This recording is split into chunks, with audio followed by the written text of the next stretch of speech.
This episode of Play the Bay is brought to you by betonline.ag. BetOnline, the fastest and easiest way to bet on all your sports action. BetOnline has you covered for all news, scores, and odds. It's the best way to place your bets, and it's free to sign up. Head to the website betonline.ag or use your mobile device to sign up today and receive your 50% welcome bonus on your first deposit. BetOnline, your online sportsbook experts. And now, Play the Bay.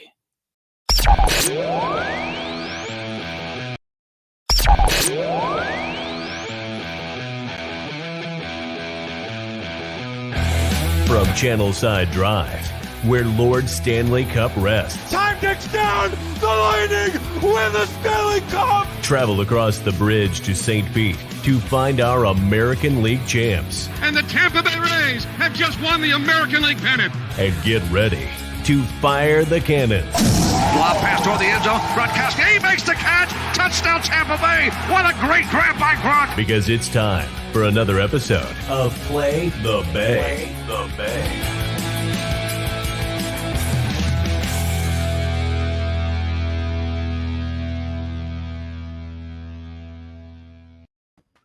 Good evening, Lightning faithful.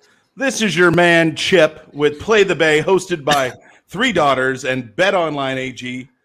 I need to get to my lovely co-host I got here. I got Kaylee. I got El Bushman.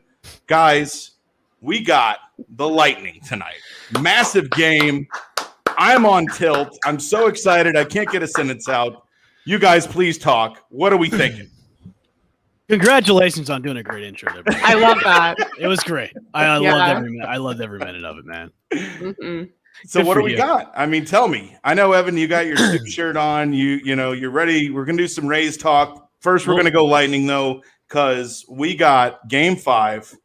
Rays. Lightning can close it down. What do we need to do?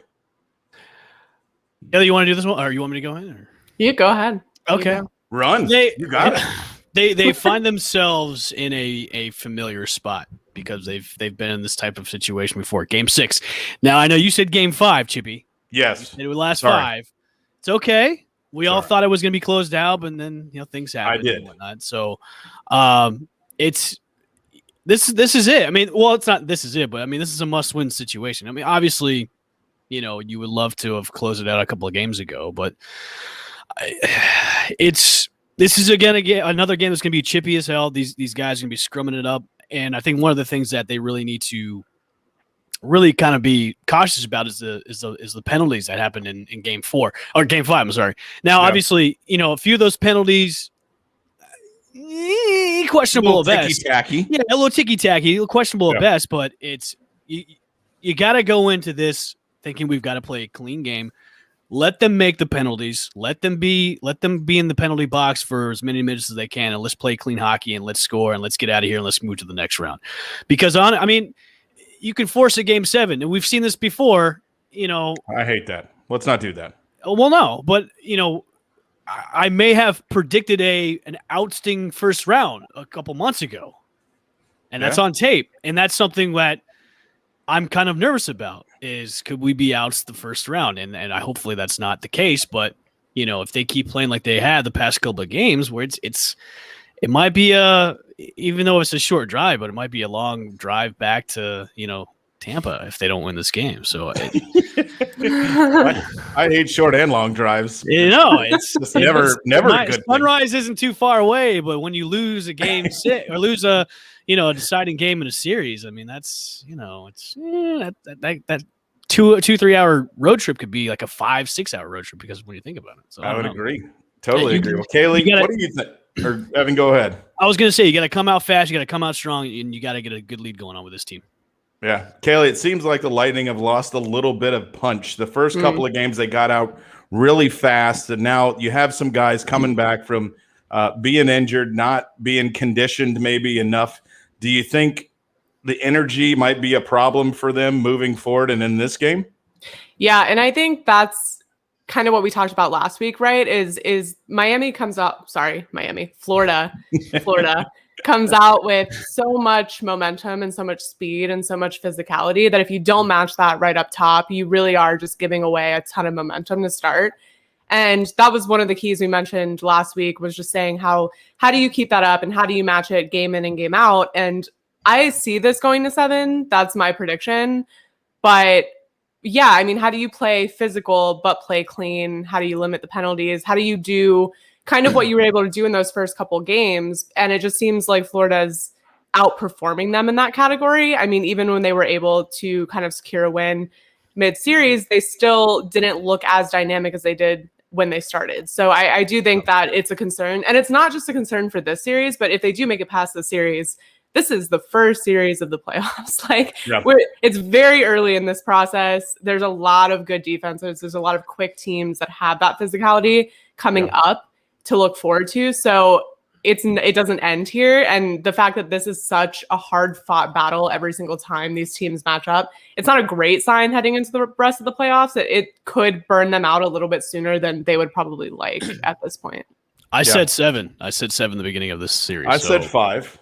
I know I you think did. that's what I said. And that's a reasonable answer, but they had 37 shots on goal in game 5, I think the second most of this series, and there weren't too many like high danger chances to create something. Now, I mean, 37 shots it's a high amount, but you're not putting it in the net. And that's something that they've been having a problem with, like a challenge with. It's like, we've got the guys that we want back. I mean, Kuch is back, Stamkos is back. It's just they're not getting the puck in the net. And power plays have been really good. I think they've scored on every great power play that's been handed to them or close to it. So I don't know. I mean, I think that we'll see them come out in that initial burst where they outshoot the Panthers and they go in like an 8-10, shot fest. And then all of a sudden the transition into the game is that, the shots stop coming and, you kind of just see kind of a tail off. And then, like Kaylee mentioned, their speed. I mean, what Florida does is they really do penetrate and get back and make it tough for the Lightning to stop those breakaways. So, but Evan, you already mentioned it earlier, and I'm going to hit on it again. Those penalties, the stupid penalties. Yep. You can't give a team a 2-minute minor for whatever the violation is and give them momentum to get back in the game. Be shorthanded. Vasilevsky's had a good series, but I mean, the longer we get into this, the more shots are taking a toll. And I mean, it just keeps going and going. So I think the Lightning are a little bit tired. Some of the key players haven't been conditioned. I hope Killorn has another great night. He's been doing really well this series, but Kucherov obviously has been great too. Great to have him back. So we'll see. But yeah, I do not like, if we don't close it down here, I really don't like, having to go to 7 games. I don't want another first-round knockout like what happened a couple of years ago. Yeah, I'm not excited if they don't take care of business tonight. And it seems like every game there's been a lightning rod or something happens to get the spark and to get going. So I hope that happens tonight, either a fight or a quick goal or something to continue to propel the Lightning through the game, and hopefully they close it down tonight. So I think one thing they also need to do is, the forwards need to come back and help the defensive men as fast as possible. We saw a lot of that.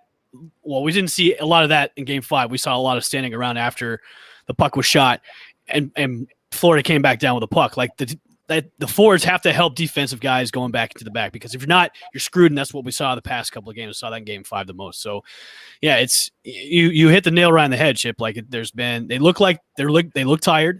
They look like they're gassed, and you gotta come out strong in Game 6. You have to do it. That way you get the lead. Yeah, I mean, this series, when we look back at the scoring, and I'm sitting here and I'm it's unbelievable. 5-4 Lightning in Game 1, 3-1, 6-5 Panthers, 6-2 Lightning, 4-1 Panthers. So I mean, it's not like we're not getting shots on goal and everybody's not scoring. Right. Everybody's doing really well. It's just going to be the team that wants it more. And if the Lightning are going to take the series, they have to close it down tonight. I agree. I decided to switch it up this week. I'm doing a cider, the raspberry lemonade cider from Three Daughters. It's that sounds so good. It is. It's almost. Is it the beginning of summer yet? Are we still on the? Yeah.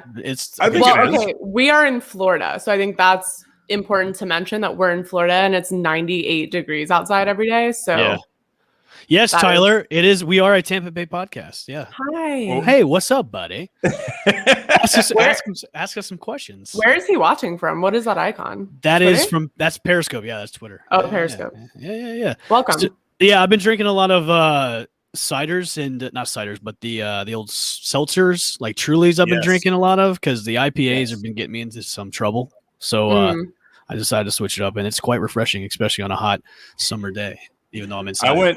I'm not going to mention what I have because it's not through any sponsors, but this would be like the Beach Blonde Ale. Very yummy, very tasty. Something you take on a nice hot day to the beach. Little towel in hand, flip flop, shades, plop on down, cop squat, get yourself a nice cold Beach Blonde Ale by Three Daughters. Yeah, let's just say that is a Beach Blonde Ale, and we'll just keep it at that. Yeah, you could always lie. Like that's you could. You could always lie. No, you can't lie. You can't do that.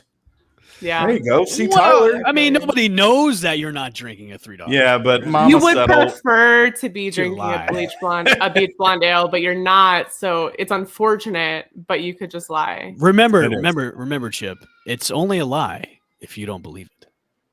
That's true. I mean, look, I encounter people every day. Yeah, I encounter people every day who fully believe the BS that they say out of their mouth. So that's true. You know? I mean, kind of like Stu, kind of like the shirt you're wearing, Evan. We know that that's Stu a made a little. There you go. It's a great transition. Hey, Stu made a little appearance in news this past week, I guess, for a little.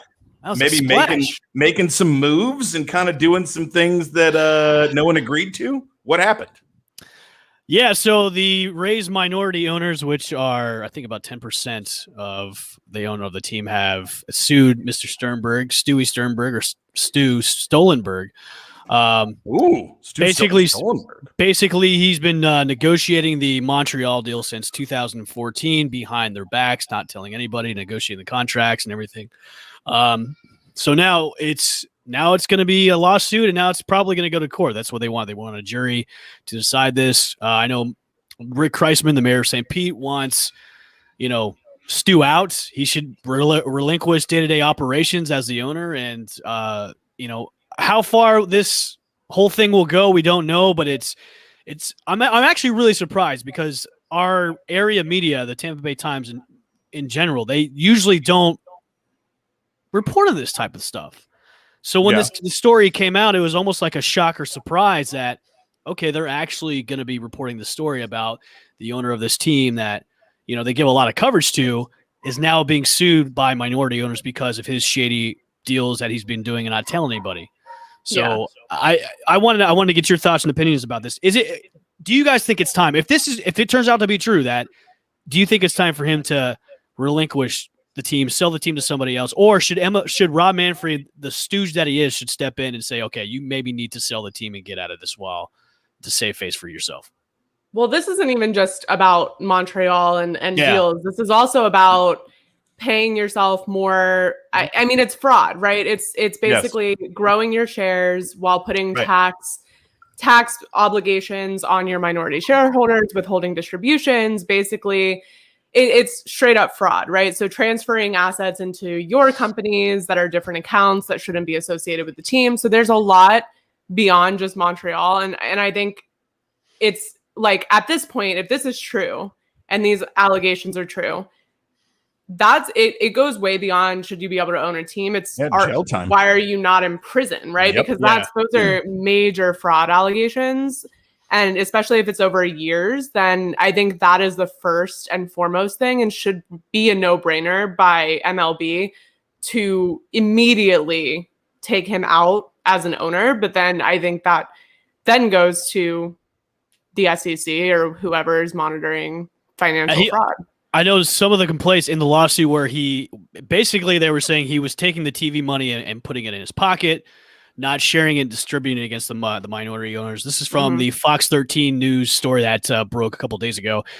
Just a blur from them. And seeing his shares go from 49 to 85% since 2004. The suit, which is filed by 5 owners, which own a combined 10%. Obviously, that's pennies, but still, it's 10% of the team. Says he was secretly paying himself while strategically withholding distributions, saddling the limited partners with massive tax obligations, pressuring some to sell shares, and transferring all the valuable assets into a new company that he set up himself. That's well, obviously, because Stu's background is Wall Street. Wall Street, embezzlement. Let's not call the kettle black, but I mean, give me a little Enron for 500. I mean, come on, it's Major League Baseball has to step in. They have to do something about it. It's time. If this guy's continually to screw the team, where they want this team to stay in Tampa Bay, they don't want to do this stupid Montreal deal. They don't want to do this at all. It's time. Give it up, man. Like you've had enough money. This team is valued at $2 billion. $2 billion. If his team was sold today, it'd be valued at $2 billion. So for all the people saying, okay, you know, where the money goes, it goes into Stu's pocket. It doesn't go to anybody else. That's where the payroll is so low. That's why none of these deals have gotten through the stadiums, is because he's just pocketing all the money and just waiting for any kind of thing to happen where he could just sell half the season to Montreal. This is egregious by an owner. That's why he's a pig. Hashtag Stu sucks. He's a clown. You can pick these t-shirts up. Just go to my Twitter at @LBushman to get these t-shirts. Wear them to the Trop. Bring your signs to the Trop that says Stu needs to go. Hashtag Stu needs to go. Hashtag Stu sucks. I hope all this stuff is true, because it's time for him to go and maybe sell it to somebody that can actually care about the team and keep the team in the area, either it be St. Pete or in the Tampa Bay area. Well, I know that if you're negotiating a deal for 7 years, you're doing a pretty poor job. So if you're it's the longest deal in the history that's got no movement, no traction, no nothing. But kind of what Kaylee said, there's so much underlying red tape that if any of this is true, even within a stone's throw of the money and the types of things that we're discussing, I think the MLB has to take immediate action, because you don't want this game is just now starting to crawl out of everything. You're just now getting COVID. You're getting people back in the stadium. You're getting some momentum going, and you don't want any other dark clouds over the MLB to impede all the people coming back and to kind of get the game going. So, yeah, they have to act. Yeah, and I think this will be interesting to see how it unfolds, not just with the Rays, but he's invested in a lot of different companies. Clearly, that's what he does. He's an investor. So I'd be interested to see if this goes beyond sports ownership. But also, I think it'll be interesting to see if he does get outed from the ownership group, what that says about what we believe to be true about the Rays, right? Like the communication between St. Pete and the team, the communication between Tampa, stadiums. I know that there was a miscommunication. I don't want to say miscommunication, but it was essentially he wants to do half the season in Montreal, but wants full ownership over the redevelopment area in St. Pete. And they're like, absolutely not, which makes absolutely no sense. If you can't commit to that location and putting your team there, why would you then get to control all of the housing, the businesses, restaurants? Like, why would you own all of that? So I would be interested to see if they brought in another majority owner and someone purchased the team for probably well above $2 billion, because it's going to be based on what they're going to be worth over the next however many years. Yep. If they can get these deals done in a way that makes a lot more sense, and if he really was the person kind of holding things back or setting a narrative on why things weren't moving in the right direction, as opposed to things really being that way. So I'd be interested to see how it unfolds. This could go back beyond 2014. I mean, this kind of stems back to where first he wanted the taxpayers to pay half of the cost of the new stadium. Yep. I think that was the Ebor site, which he was only going to pony up, I think, $100 million of a $900 million stadium, which, that's, come on, man. Like, you got more money in those pockets that we all know that you have. So, to me, it's the stoogery of it all. It's like you are eventually going to piss a lot of people off, which you've done already. You've pissed a ton of people off. People are going to be upset, and I'm glad this is out. I'm just hoping that there's an end game to this, where he sells his shares of the team, or they come to an agreement about, okay, where is this team going to end up after the lease with Tropicana Field is going to be over with? Because 2028, granted, is 7 years away. It's a little bit of time away. But if you're trying to plan a stadium If you're trying to build a new site, that's going to take years to do that too. So they need to really lock something down about where the direction of this team is going, because this team is one of the hottest teams right now in Major League Baseball. The past few years, they've been the hot team. They just got done with an 11-game winning streak. Obviously, they lost last night, but this is a team that is exciting to watch. The TV ratings are there. People watch this team more than a lot of the other teams in Major League Baseball. I think they're in the top 5 when it comes to TV ratings. So it just has to come to an end game. Everybody wants a resolution to something, because I think as Rays fans and the people that live in St. Pete, especially in the area, and the employees of that team, because looking at that Montreal deal, if you split this up, you're ousting a lot of people that have jobs that work at that stadium, work with the team. Like, if you split this up, I mean, it has to end sometime soon, and it has to end now, because this has gone so far where it's almost a laughing stock, making the team a laughing stock with you have an owner that's doing behind the scenes deals and not telling anybody, embezzling money and stuff like that. So it makes the great team that they are look like a laughing stock, because you have a pig thief of an owner. And I will say that with exclamation points on thief and pig all day long. I got to tell you, there was a time, and a friend of mine, there was a time where he knew, and we thought, like, before the All-Star break, there's no way the Rays would get above 500. Like, there's no way. I mean, they were rough, and a lot of things had to get into place. So what do you think, El Bushman? What's given the Rays the rejuvenation? What's been the kick in the caboose they've needed when they lost 2 franchise pitchers?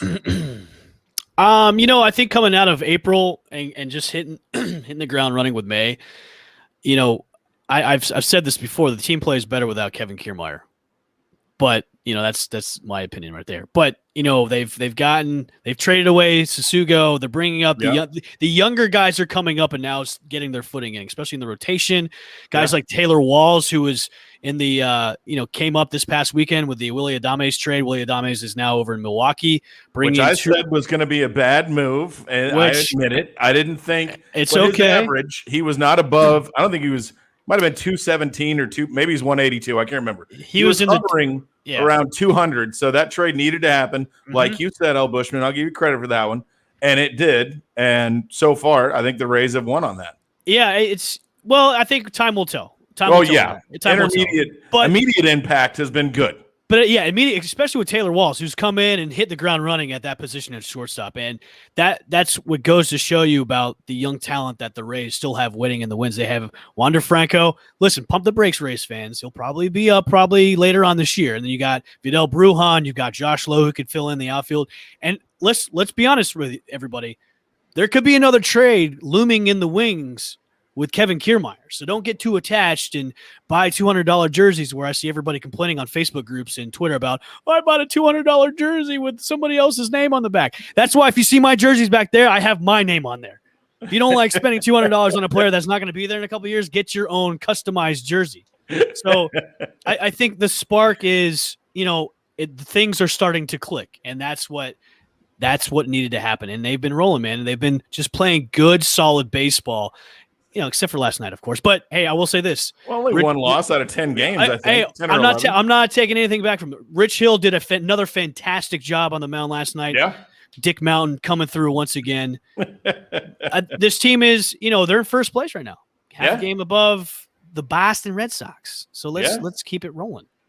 I wanted to get your guys' feel about what turned it for you. I mean, Kaylee, what turned it for you with the Rays just coming out strong in May? I think, like you said, when you lose people, I'm a big believer in the phrase constraints promote creativity. I think sometimes having too much, I know, right? Sometimes having too much, having a lot of different opportunities and different ways to scheme your game can often lead to a little bit of disorganization. And that's how I felt watching them a lot at the beginning of the season, is they're trying a lot of different things. They've got a lot of ideas. That's great. But sometimes when you limit that and having people be out or get traded, it really lowers the amount of directions you can go with your scheme, right? So it gives you a lot more, I guess, focus and streamline exactly what needs to happen. And that's how I feel about them, is they really kind of leaned into the guys that they know they could trust, they knew they could go out, do their job. And I think they really kind of limited those trials and those tests of different schemes. And I think it's really paid off. And they look a lot more put together. They look like they have an identity. They know what they're going to do. They know who they are. You kind of know what to expect from them. And it's not so much back and forth. Tell you one thing, though. Putting that guy named Randy at the leadoff spot was a great move. Yeah. Wear that T-shirt with pride there, Chippy. That dude's named Randy. That dude's been raking it. Ooh, ever since he got into the leadoff spot, it's such a beautiful thing to watch him just get on base. And I know he can set the table. The one thing I love, and I can't believe I'm about to say this, dude. Give me the shares of Mike Zunino. Give me the power. I apologize. I can apologize till I'm blue in the face. And the good thing about this is we now have two catchers that can hit, which is phenomenal. Like I will take back everything I said about Mike Zunino. Just hit 30 bombs.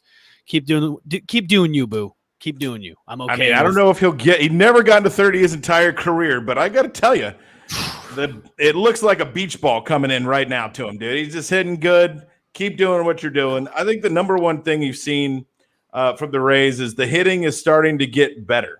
Yeah. Their home runs, I mean, they're doing fantastic. I think they're in the top 5 in the MLB in total home run, ninth with 62 runs scored. You got 250. They're second. And the team batting average that was around 200 now is at 234. So it's creeping up. And what we saw and what both of you guys hit on, obviously, starting pitching. You got guys like Rich Hill and everybody's starting to get an identity in this rotation. Sugar Shane, Josh Fleming. Let's go.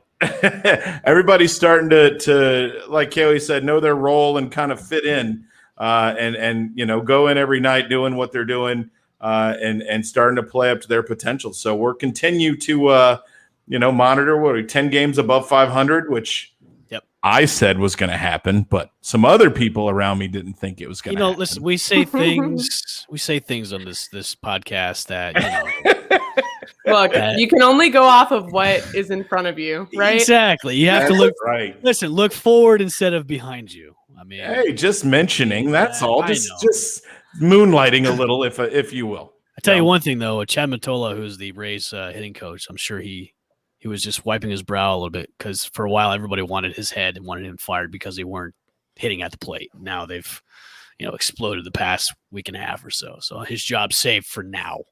It is for now. So what do we got? I think we're playing the Royals tonight. We got Glasnow on the hill. Yes, the man with the probably the best hair in the Major League Baseball. He's on the mound tonight against the Kansas City Royals. I think he's pitching against Mike Minor. So. Yes, they are still scoreless after 2. So. Perfect. So let's get another win streak going on. I love that. Yeah. I love the win streak. So trending good. Hopefully they will continue the lovely ways. 10 games above 500. So we're going to glimmer over the surface of the Buccaneers. We did have a couple of things happen this past week. We had AB who had to sign and then re-sign, or did he get cut? Or what was the thing? What happened to him? He was signed and then re-signed? I don't think he ever formally signed the first time. So it was like, we're bringing him back. That was the original announcement, but he never sat down and signed the contract. And that was obviously medical related. And we touched on it a little bit, but there's a few things in the works for him overall. I think at this point, they don't really care about his off the field stuff, clearly. So that has nothing to do with it. So I think they were just waiting for him to take his physicals, get a better outlook on injury wise, what he's looking at coming up. And then they put pen to paper. So it was kind of confusing because it was very much like he's back. And then a couple weeks later, they're like, no, he's back. And I was like, oh, okay. Now. He's been here. We had to wait till the scope was done. Yeah. And now he's back.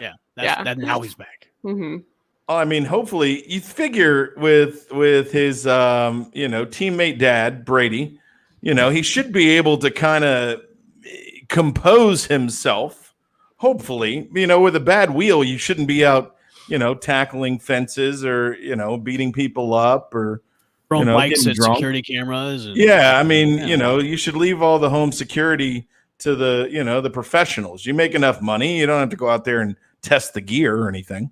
Look, there's levels to this. Like Meek Mill said, there's levels to this shit. Like this is the level they're comfortable with. They're comfortable with what's going on. His little minor behavioral issues, they're fine with it. They're cool. Yeah, they've come to be very comfortable living in that level of what's going on with Antonio Brown. So as long as he doesn't push that level and level up in misbehavior, then I think they're fine. Yeah. Can't pull an Evan going to the Trop, getting unlimited IPAs for no money or anything. Can't do that. No, you can't. You can't do that. Ooh, well, dude, I know. Well, I was going to bring this up. I know I know we brought up Brady's Twitter handle and how fantastic it is. Great. Did you guys see yes. him and Brooks Koepka just savagely getting on DeChambeau and Rogers? No, I did not. By the way, please enlighten me. So I have to know who runs his social accounts, because it has to be a team, and it's got to be people who are very, very, very good at their jobs. That's all I'm gonna say. It was genius. Yeah. All right, you guys know I don't Twitter tweet. I'm not a good It's the match part. It's the match. Is it part 3 now or is it part 2? Because Phil and Brady are going in for 2. And they're going, 2 for them. Yeah, 2 for them. Yeah. So now they're going against Aaron Rodgers and DeChambeau, right. And you know how Koepka and DeChambeau hate each other. So Koepka was just going at it with Twitter today, just savage stuff, bro. Stuff I don't want to even repeat. So were they talking about each other's wives? Did somebody give somebody the finger? I mean, what was the deal? Why was it so great? Okay, so did you happen to see the Brooks Koepka meme? Yes. Okay. Here, I'll put Bryson it on screen. DeChambeau in the background. Yes. Okay. Yeah, I'll put it on screen. Hold on. What I want to say about this before that's totally unrelated, this might be the best meme to come out of 2021. And I know it's not over, but it's easily the best meme of the year. And I don't know that there's going to be one to top it. It's perfect for so many situations. So he basically came back and his social team made a few different versions of this meme, and it was pretty funny. It was just like, so where Brooks Koepka is, it's like Aaron Rodgers, and then in the back it's like the Packers not going for it, whatever. It was a whole thing, and it was just so funny. It was like the Packers choosing to kick a field goal or whatever, and it's just so funny. And he did like meme after meme after meme, just like threaded in this long Twitter rant, and I'm here for it. I mean, they went after him. I saw one little tweet from Bryson answering Brooks, and he shows himself in the gym lifting and just like cranking out. I mean, he's got like 75, pounds on both arms, just like nailing his traps and laughing the whole time.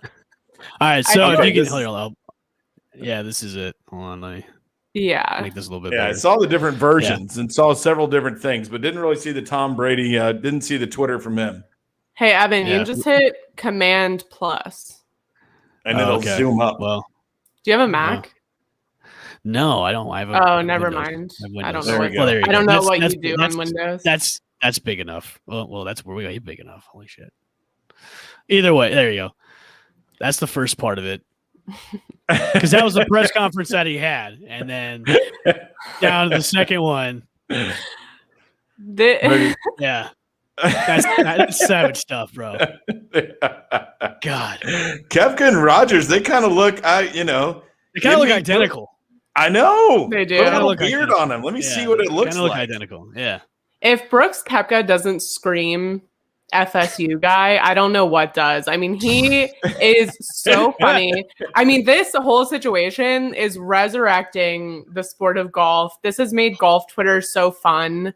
This has been a real joy to watch unfold over the past couple of days, and I'm happy to be here. I'm happy to be part of it. I've never wanted to be part of golf Twitter more than I have the past couple of days. Wow. So. It is the amount of shit talking that's going to get talked to, especially when that match happens. Especially when Rodgers and Brady get together on a hole. Yeah.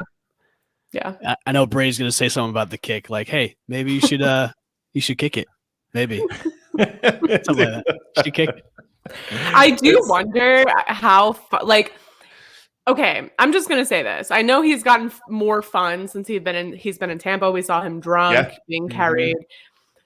I just don't know that his actual personality comes anywhere close to the social media persona that's been created over the past 6 months. So I wish it would. I'm just choosing to believe, kind of like he's the tooth. Well, I don't know if there's kids watching. Just kind of like he's a myth, and I'm just choosing to believe way too long. I think a little bit of his personality kind of rubs off on that Twitter handle, because Brady reminds me of just that snarky guy that would make that snarky comment after something, like, walking away and just saying, "Oh, after wife, what did you just say?" Like, what did you just say? And then just walks away, and you don't know who said it. I can. Well, if he said that, he would lose his allowance, because I'm sure Giselle has him bugged. But yeah, no more kale salads for you guys. What I think? No and more. I'm kind of agreeing with Kaylee on this one. I think Tom Brady now, after having the Super Bowl, he's a little bit more relaxed. He's more familiar with the system. I think he's participating, or maybe he sees a tweet, and he's like, he'll call the team and he'll be like, "Hey, I want to say something like this." And then the team goes, "Okay, we're going to make this Twitter savvy. We're going to make this good." I think he sees it, and he's more, this is the end, or towards the end of his career, and he wants to enjoy. He got a nice little slice this past year of what life could be like when you're a Super Bowl champ and you're relaxed and you're having fun and you're not always thinking about the next day, and you're eating your kale salad and lifting 100 weights and drinking kids' blood and vampires and everything he does to be young. He's enjoying this part of his life. Don't forget about the avocado ice cream chip. And the avocado ice cream. So, I mean, that's what I think. I just know, as someone who works in social, you always work under people who don't quite have a grip on social, if that makes sense. Yes. And I'm not gonna go into specifics about my experiences, but I will say that I can imagine him being the type of boss that social people just hate, because you're right. He probably does text, call, email, I'm telling you, with ideas, and he's like, "This is gonna go viral." And as a person who works in social and digital, there's no worse word than viral, and you just have to roll your eyes. And so he probably sends over like ideas that don't fully grasp what social media is, and they're like, how are we going to make this work? And then they have to sit there for hours and figure it out. So I do probably think that he does do that, and probably consistently hits them up all day. But I can tell you that as cool as working for Tom Brady sounds, I can't imagine, and I would bet a good portion of my life savings on it, that they roll their eyes probably 450 times a day. I can see them in the war room. They're like, okay, he came out with a stupid idea. Like, he wants to put it out at like 1 p.m. this afternoon. It's so dumb, but we have to do it, or we're all fired. And I'm sure they're just like, God, again. That whole, like, that long groan you get after something stupid happens. Like, God, that's so stupid. They're like, "Hey, let's put out one Brooks Koepka meme. Let's make it great. Let's really blow up the internet with it." And he's like, "Let's put out 4. Yeah. And let's just make them like slightly less good each time they go up. Let's just make them lower in quality." And they'll go out. Like, they'll go out 5-minute increments. We'll just spam. We'll just spam Twitter. Yes. Yeah. Well, we did on the actual football news and notes have some vets report, obviously, after rookie camps, and Bruce Arians fully aware of most of the vets not reporting. We also heard, obviously, one of the bigger stories, Aaron Rodgers obviously didn't report. Some of the vets obviously didn't report either. He's living his best life. He's in Hawaii right now with Miles Teller, Miles Teller's wife. He's there with Shailene Woodley. They're jumping off of cliffs. He's just like, he doesn't even look like he's in football shape. He looks like a Florida man. He's all scraggly. He's got the hair and the man bun and everything, bro. Yeah. Like I'm living for it, to be honest with you. It looks like he's living his best life, and I fully support that. I do too. I want Aaron to be happy. I don't think it's gonna be in Green Bay, Always. but I want him to be happy. And he seems to be living his best life right now. He won't be in Green Bay. I totally think and there's some other obviously players. I know we've all talked about Julio Jones, obviously. That guy in Atlanta. And it sounds like that Fox Media, maybe Kaylee, I don't know if you have any additional insight to this. I do. Shannon Sharp, was it Shannon Sharp? It was, wasn't it? Yeah. Shannon Sharp called Julio Jones in the middle of a live show. Julio Jones didn't really know that he was on a live show. He didn't know until after he said, "I'm out of here." He was live on the correct. Show. Mm-hmm. So I guess from a broadcasting standpoint, Fox, I don't know if they've released an official statement, but now obviously they're in a little bit of a bind because Julio disclosed information he thought he was disclosing to one person, not millions of people. Yeah. So from a responsibility aspect, I guess Fox can be sued, I guess, or I don't know what is the potential for chaos with that. They can be set up. So it's confusing because I don't think it was a setup. What I think happened is in the moment they made a split decision that it was worth the risk. So I think there's a lot of producers around. This is something like if you do any sort of production at the very lowest level, you already know that this is a prerequisite to having anyone call into anything, right? Could be a podcast that has 0 subscribers, could be Fox, right? So I think there's a lot of producers standing around in that situation. There was someone in the background, I believe, who said, let him know he's on live or let him know he's on the show.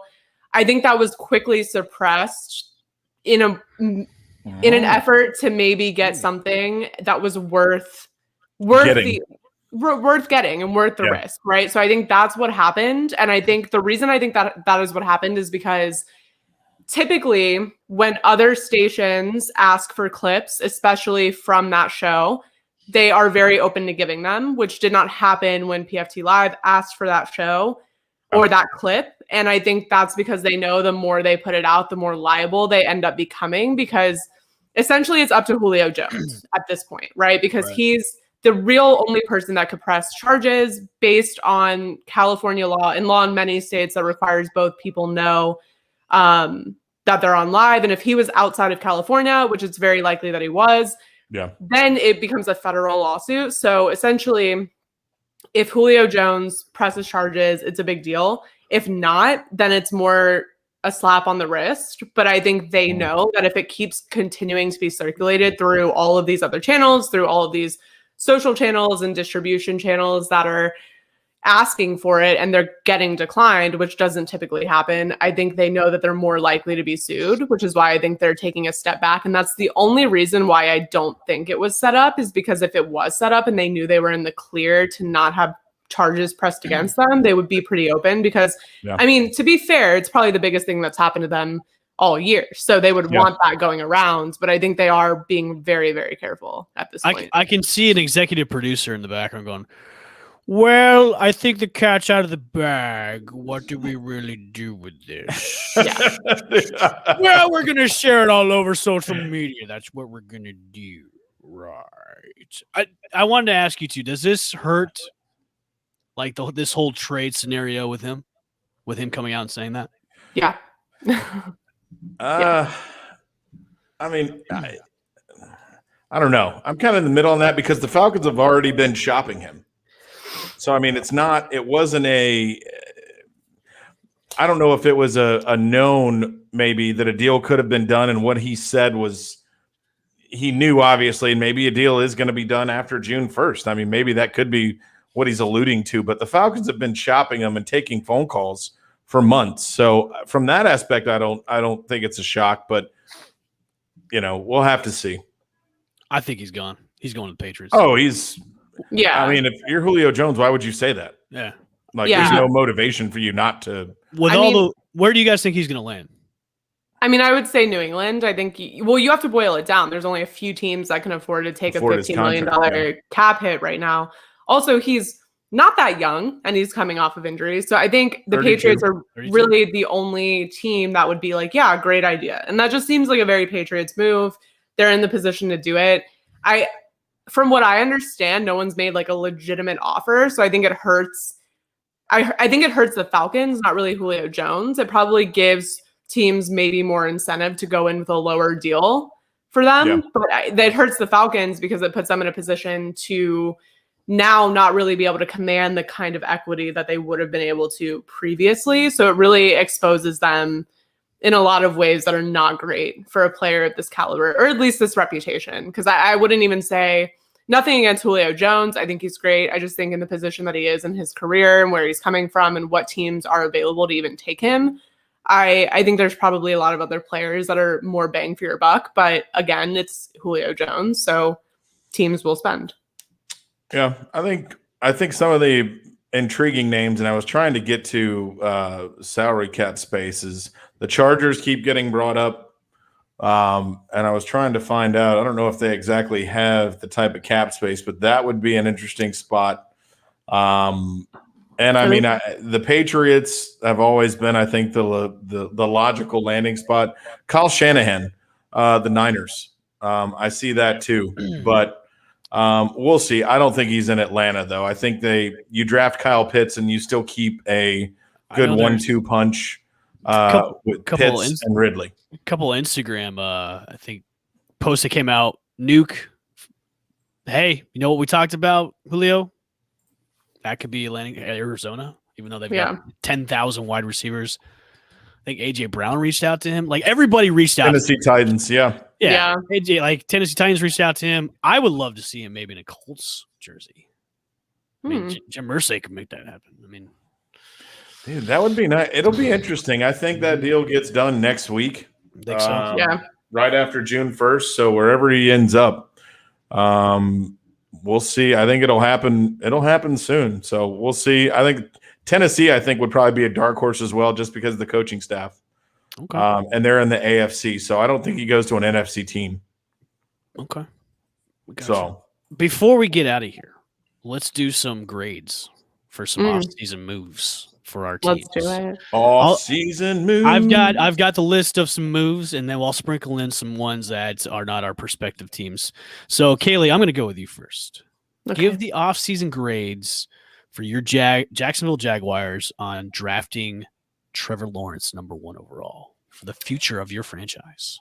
I mean, it's an A+ because what else are you going to do? Right. I think that's my thing is I think we've always tried to get a little creative, which not really understandable, but when you're sitting at 3, 4, 5, 6th pick overall, maybe if you get a steal and you kind of get someone that no one else is really paying attention to, I guess that makes sense, but it never really pans out. So this is pretty foolproof. I mean, okay, everyone would have done it. So, Chip, your Atlanta Falcons. How would you grade their offseason moves? Obviously, Kyle Pitts in the draft at #4 was fantastic. But other than that, now you have the Julio Jones possible trade looming. What grade? You can't grade something that hasn't happened. Well, I know I'm not. Well, I said possible. But so up to this point, how would you grade your team? I mean, I think B+. They drafted for need, which they did well. I would have liked a running back, but then I saw pictures of Mike Davis's thighs all over Twitter, and they were like 9. Yeah, looked like 9 Coke machines attached to a body. So. I mean, I think he's gonna be just fine. B+. I mean, I think they drafted the UCF guy, safety. Forgetting his name, but the Falcons needed some safeties, and they also got some depth on the defensive line they needed. So yeah, I think they did well. Yep. How would you two grade Detroit? Trading for Jared Goff and giving Matthew Stafford over to the Rams and all that they gave up for the King's ransom for that. A C-. Yeah, the Lions are in full rebuild, dude. I mean, they're not doing anything. I don't think personally. I think here's the thing. I'm a big believer in if you want to properly rebuild, tear it down, right? Yeah. Don't do it half-ass. And that's what I did actually appreciate about the Jaguars is they really committed to it and they did it quickly and they turned it around quickly. And now this isn't going to be a quick process building back up, but we didn't waste 5 years tearing everything down. I mean, we wasted all the years before that just being bad, but we didn't waste a lot of time actually tearing it down. And I do feel like the Lions are in this position where they don't want the players to feel like they're not trying to win games. And they don't want the fans to feel like they're not trying to win games, but they're not trying to win games because they want draft picks. So I think it's weird because it's like you're not committing to it. So you're always going to end up in that like middle ground where you're not good, but you're not the worst. So you're not getting the best players, but you're also not doing anything. So I'm not in love with their like rebuild strategy. But if you're trying to put on a good face while you rebuild, Jared Goff's probably the best you're going to get in that position. So I mean, I've heard Dan Campbell wants an actual live lion in the stadium. Well, yeah, Dan Campbell's definitely the most colorful signing of a head coach and best press conference. I will play for a coach that wants a goddamn live lion in the stadium. That's me up there. I will say live animal mascots are inhumane. So I'm not gonna wait, hold on. I'll call PETA myself if they put a lion in the I didn't say he's got to be in a cage for God's sakes. You just put him out there in the middle of the eat everybody. No, but then he'll be in distress, and then if something happens, he'll get put down. It's a Harambe all over again. I'm sorry that your kid's so dumb. How do I get the It's like Tony Montana. He had a tiger in his backyard. So that's what happened there. I think one of the I think we froze Kaylee. What a great picture of her frozen then. That's fantastic. I know. Hopefully she comes back. I think one of my favorites, Al Bushman. I'm just gonna break in. I think the Dolphins. Okay. Were probably. I was just about to bring it up. Them signing Will Fuller and all the other offseason moves that they made. Kaylee's back without being frozen and stuff. There you go. Oh, but she's frozen again. She's the stupid internet. Dolphins. Jalen Waddle. They did a lot of great things. They got some linemen. They got some defensive talent. Top to bottom, I think probably tied with the I like the Ravens draft as well. Those are both two teams in the AFC I really want to keep an eye on this year. But Dolphins did it top to bottom. A lot of great draft picks. Took some gambles on some guys in the first round. Jalen Phillips out of Miami, be a gamble for them. But we'll see. Definitely impressed with that organization and Brian Flores. Top to bottom, probably one of my favorite teams just to watch this year. Okay. And what do you think about the Bears and them drafting Justin Fields? I'm telling you, man, this was the one guy that we pretty much all ID'd as the guy that was going to drop. And I think that, and I'm sticking to what I've said, and I will continue to say this, Justin Fields is going to be put in the NFL way too early. I'm calling like game 4 after the Rams. I think the Rams are week 3. So I think it's either game 4 or game 5.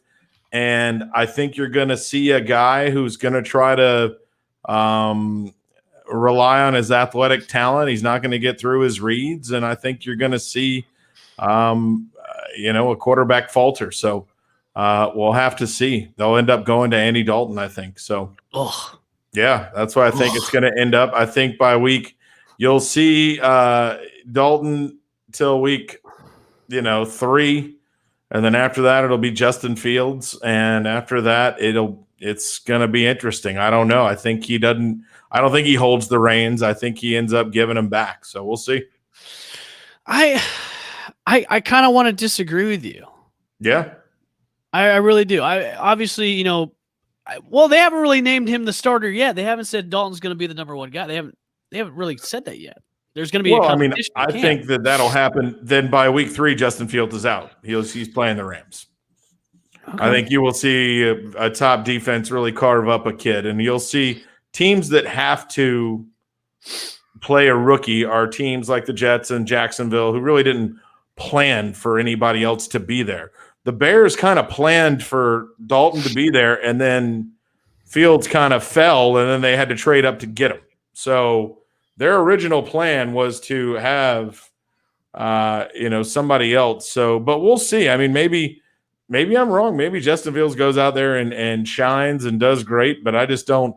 There's not a lot of first-year quarterbacks that come in that get thrown into the fray that do really great. We just don't have a lot of examples of that. So, Well, Kaylee's internet sucks, so Yes. she's gonna be back in time. So She's resetting, redoing. But yeah, tonight we got 5 minutes till puck drop, dude. I'm going to assume the position. Yep. And just cheer on the Lightning. Go Bolts.